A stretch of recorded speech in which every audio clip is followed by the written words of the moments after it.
trudnych początkach na kordonie, przeprawie przez wysypisko i pierwszej poważnej walce na agropromie, każdy stalker myśli tylko o odpoczynku.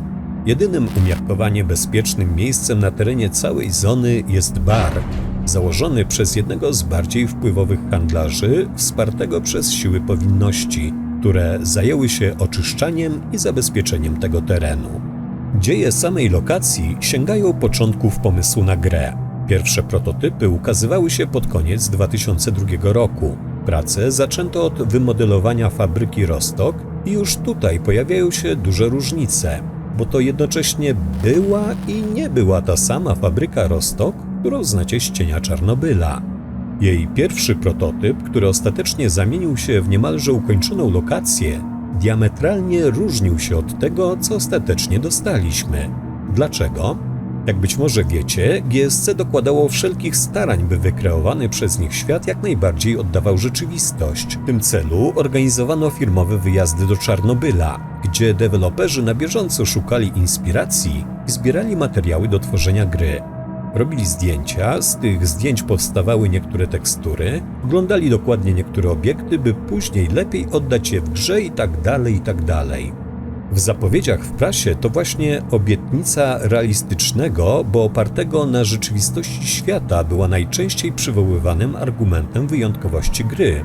Niewielu twórców w tamtych latach było tak zdeterminowanych, by wziąć się za coś takiego, a pierwszą grą, która na większą skalę korzystała z fotogrametrii, było L.A. Noire z 2011 roku, a następnie polskie Zaginięcie Ethana Cartera.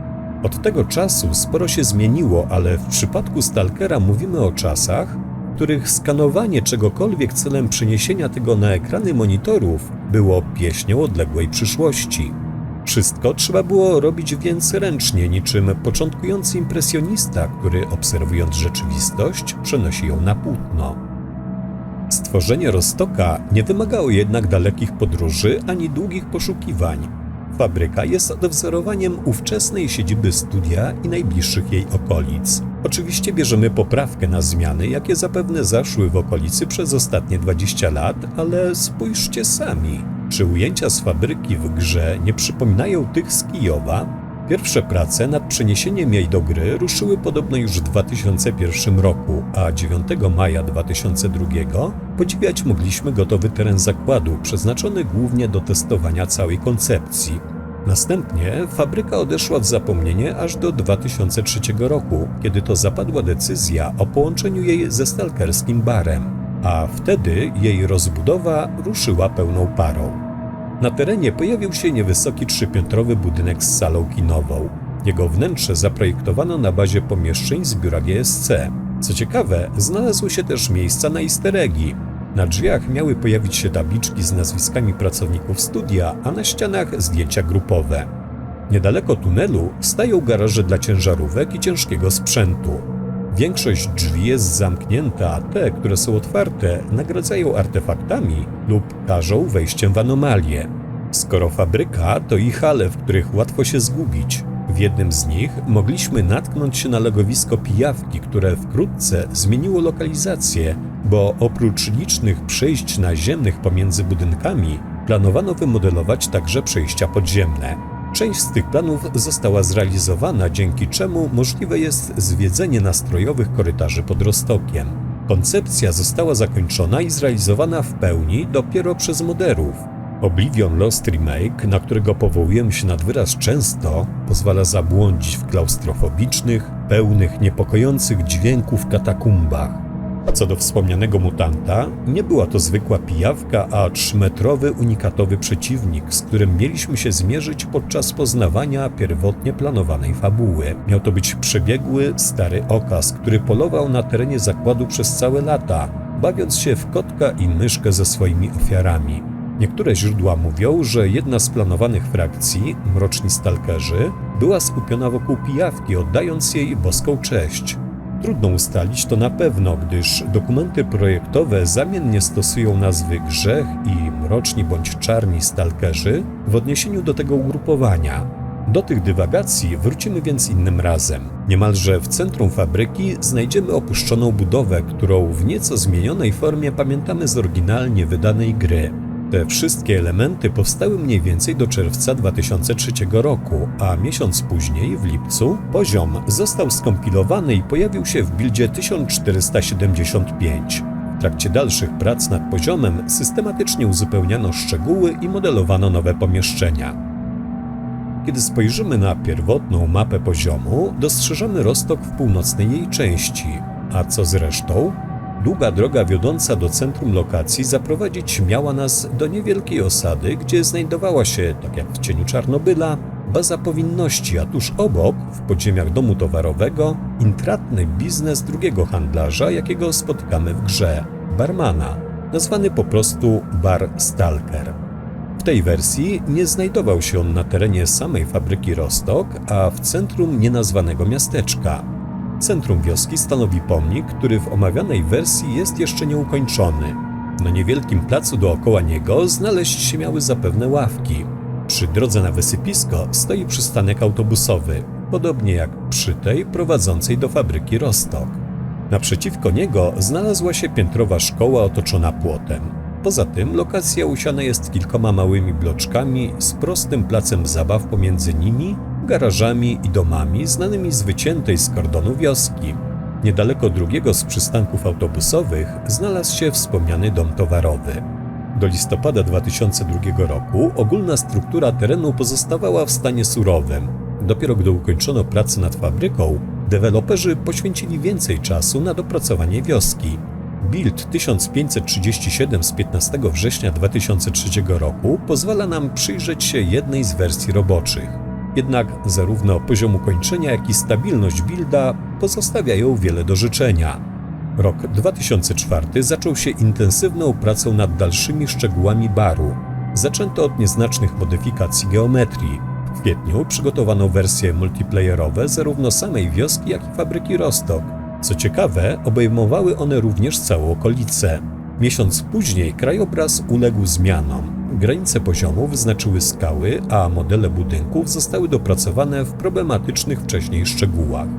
W tym momencie wydawało się, że ogólna koncepcja poziomu jest gotowa, a po wprowadzeniu reszty poprawek można uznać, że praca nad barem została zakończona. W pełni funkcjonalną lokację podziwiać możemy w buildzie 1865, gdzie została zaprezentowana po raz pierwszy wersja dla pojedynczego gracza. Choć podziwiać to za dużo powiedziane. Dziury w geometrii, puste przestrzenie, latające skały i inne niedoróbki sprawiły, że finalnie twórcy zdecydowali się porzucić ten poziom. Kiedy wszystkie niezbędne pliki zostały bezpowrotnie stracone, przypomnieli sobie o wersji multiplayerowej stworzonej kilka miesięcy wcześniej. Podobieństwo geometrii i o wiele wyższy poziom wykonania sprawiły, że zdecydowano się wrócić do tej koncepcji. Jednak najpierw należało ponownie połączyć fabrykę z barem. Benjamin Tus, urodzony w Łódzku 29 listopada 1974 rozpoczął pracę w GSC Game World w 2003 roku, gdzie pozostał aż do 2006. To właśnie on został przydzielony do ponownego połączenia poziomów i ponownego dopracowania szczegółów. Finalnie, prócz wspomnianego baru i zakładu, na lokacji znalazły się szkoła, kilka wiejskich domów, piętrowe chruszczowki i warzywniak, odpowiednio ufortyfikowany, aby służyć za bazę powinności. Ostatecznie jednak bar w formie takiej, o jakiej mówiliśmy do tej pory, nie przetrwał. Poziom, podobnie jak stare wysypisko, jednak w o wiele większym stopniu został przeprojektowany. Miasteczko zostało porzucone, a wraz z nim pierwotna koncepcja fabryki Roztok, której zwyczajnie nie było gdzie dokleić, by pasowała do innych lokacji. Dotychczasowa wersja poziomu przeleżała w archiwum GSC aż do początków 2005 roku, kiedy to odcięto dużą część otwartego terenu i z niewielkiego wycinka fabryki stworzono poziom do gry wieloosobowej, który na pewno kojarzycie z trylogii. Z kolei samo określenie Roztok przestało odnosić się do konkretnego poziomu, a zaczęło być nazwą obszaru, jaki w cieniu Czarnobyla stanowią dwa poziomy – bar oraz dzikie terytorium lub po prostu dzicz. Jeśli spojrzymy na nie z góry, widać ciągłość koncepcji. Żadne inne lokacje w grze nie łączą się w tak płynny sposób. Dlaczego? 20 lutego 2004 TUS stworzył poziom przeznaczony głównie do rozgrywek wieloosobowych, używając stworzonych wcześniej modeli. Głównie tych, które nie dostały się do ostatecznej wersji Doliny Mroku i Radaru. Ta lokacja posłużyła jako pierwowzór dziczy i nie zmieniła się zbytnio aż do czasu wydania gry. 2 miesiące później wschodnia część kompleksu była gotowa, ale przeznaczono ją głównie do testów drugiego silnika renderującego. Te, według zamysłu, miały rozpocząć się w czerwcu 2004. Jednak silnik funkcjonalnej wersji został ukończony dopiero pod koniec roku. Zapadła więc decyzja o podzieleniu części zachodniej, dziczy, i wschodniej, baru. W tym samym czasie wcześniejsza wersja lokacji zaczęła sprawiać coraz więcej problemów, a goniące studio terminy nie sprzyjały radzeniu sobie z nimi. Sytuacja patowa trwała do września 2004, kiedy zapadła ostateczna decyzja o porzuceniu starej koncepcji i połączeniu dziczy oraz baru w jeden funkcjonalny poziom dla pojedynczego gracza. Do października lokacja była gotowa. Od strony drogi na wysypisko umiejscowiono barykadę mającą chronić mieszkańców baru przed mutantami, ale też niechcianymi gośćmi, co ilustrowało wymowne drzewo z wisielcami, widoczne już z daleka. Na drugim krańcu lokacji powstała droga nad Jantar otoczona klifami. Kompleks fabryczny w centrum lokacji stał się siecią warsztatów z węzłem kolejowym tuż obok. Dla wypełnienia pustki między nimi wykorzystano model garażu, który wcześniej znaleźć mogliśmy na wyciętym z kordonu ATP. W takiej formie lokacja trafiła do builda 1935. W listopadzie 2004 roku drugi silnik renderujący był już niemal gotowy. Do testowania użyto, tak jak wcześniej planowano, wschodniej części lokacji budowanej specjalnie do tego celu. Kilka dni później przygotowana została testowa scena, składająca się z płonących przedmiotów, helikoptera i kilku postaci niezależnych rozproszonych po całym terenie. Te wersje podziwiać możemy w buildach 1957, 2008 i 2218. Dalsze prace wznowiono wraz z Nowym Rokiem. W dobrze strzeżonym bunkrze zamieszkał generał Woronin, a na ścianie znalazł się trofea z ostatecznie wyciętych z gry mutantów. Koncept stalkerskiego baru przetrwał próbę czasu, ale nie zmienił się tylko jego włodarz. Przybytek został gruntownie przebudowany, a finalnie zyskał nazwę 100 Radów, co odnosi się prawdopodobnie do najbardziej radioaktywnych hałd z wysypiska, które stalkerzy zgromadzeni w barze musieli pokonać, by tu dotrzeć. Pomiędzy placówką powinności i barem staje arena, w której ochotnicy walczą ze sobą na śmierć i życie o pieniądze, reputację i drogi sprzęt. W początkowych założeniach chętni do walki stawali naprzeciwko coraz silniejszych mutantów schwytanych przez patrole powinności. W marcu 2005 roku, ze względu na kłopotliwie duży rozmiar poziomu oraz, może przede wszystkim, problemy ze skryptami w misji eskortowania Krugłowa nad Jantar, bar raz jeszcze został podzielony. Część wschodnia pozostała pod kontrolą powinności, a zachodnia, czyli dzicz, stała się przyczółkiem najemników. Mutanty, jakie zamieszkały opuszczone zakamarki tego miejsca, skutecznie odstraszały stalkerów od zapuszczania się w te okolice. Sytuacji nie poprawiały ciągnące od strony Jantaru stada zombie.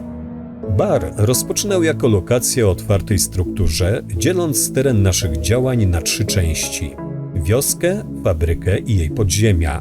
Wersja końcowa różni się od niej na tyle, że trudno jednoznacznie ocenić, czy i która jest lepsza. Jednak skoro za sprawą podstawowych gier i modów można sprawdzić obydwie, wybór pozostawiamy Wam.